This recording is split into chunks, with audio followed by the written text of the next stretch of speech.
శుభోదయం.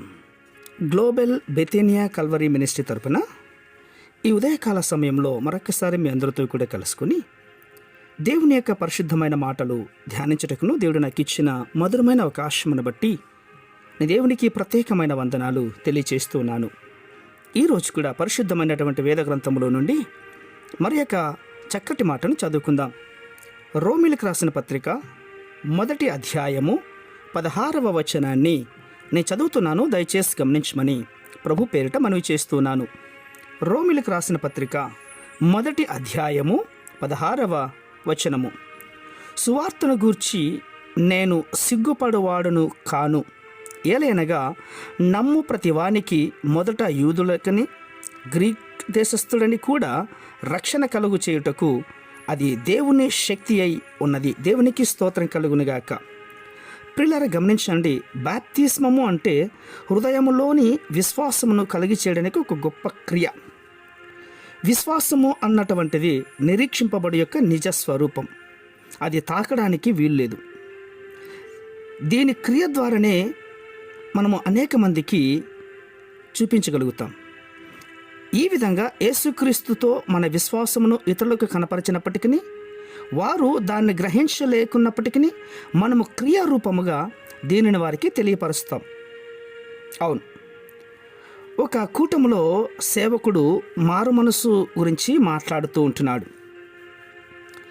మారు మనస్సు ఎవరైతే తీసుకోవాలనుకుంటున్నారో వారు ముందుకు రమ్మని కొంతమందిని పిలిచాడు. అందులో కొంతమంది బహిరంగంగా తీర్మానం చేసుకుని వచ్చారు. మరి కొంతమంది ఏకాంతంగా తమ జీవితాలను యేసుక్రీస్తుకు సమర్పించుకున్నారు. అలాంటి వారు తమ తీర్మానములను ఇతరులకు చెప్పలేని స్థితిలో ఇప్పుడు కూడా ఉండి ఉండవచ్చు. కాబట్టి వారు బహిరంగంగా బాప్తిజం పొందలేటుకున్నటువంటి వారికి ఇది ఎలాగైనా సరే రాబో రోజుల్లో తెలియపరచబడుతుంది. ఎలా తెలుస్తుంది అని మీరు అడగచ్చు.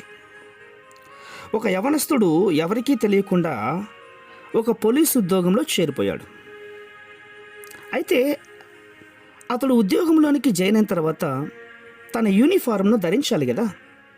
ఎప్పుడైతే యూనిఫారం ధరించాడో ఆ తర్వాత ఇతను పోలీసు అన్నటువంటి విషయం అందరికీ తెలిసిపోయింది.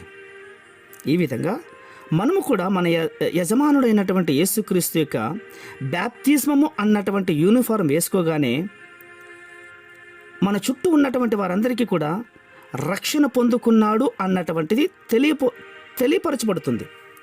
చాలామంది ఆ రక్షణ గురించి తెలియపరచడానికి సిగ్గుపడతారు, ధైర్యము చాలదు అంటారు. నా ప్రియ సహోదర సహోదరులారా, సువార్త గురించి కానీ, విశ్వాసం గురించి కానీ, దేవునికి సాక్షిగా ఉండే విషయంలో గురించి కానీ ఏ విషయంలో నీవు సిగ్గుపడకూడదు, అధైర్యపడకూడదు. ఎందుకంటే యేసుక్రీస్తు అన్నటువంటి నామములో నీవు బాప్తిసం తీసుకున్నావు కాబట్టి బహుధైర్యంగా జీవించాలని కోరుకుంటూ ఉంటున్నాను. పరిశుద్ధమైన మా ప్రియ పరలోకపు తండ్రి, నిజమేనాయన అపోస్తలుడైన పౌలు గారు మాకు సెలవిచ్చినటువంటి శక్తివంతమైనటువంటి మాటలను వింటున్న వారందరికీ ప్రభా మిక్కిలి ధైర్యమును, శక్తిని, ఆయుష్ను, ఆరోగ్యం దయచేసి కాపాడతారని విశ్వాసంగా నమ్ముచు చిన్న ప్రార్థనను మా రక్షకుడిని యేసయ్య నామమున బట్టి అడిగి వేడుకొని పొందుచున్నాము మా తండ్రి. ఆమేన్, ఆమేన్, ఆమేన్.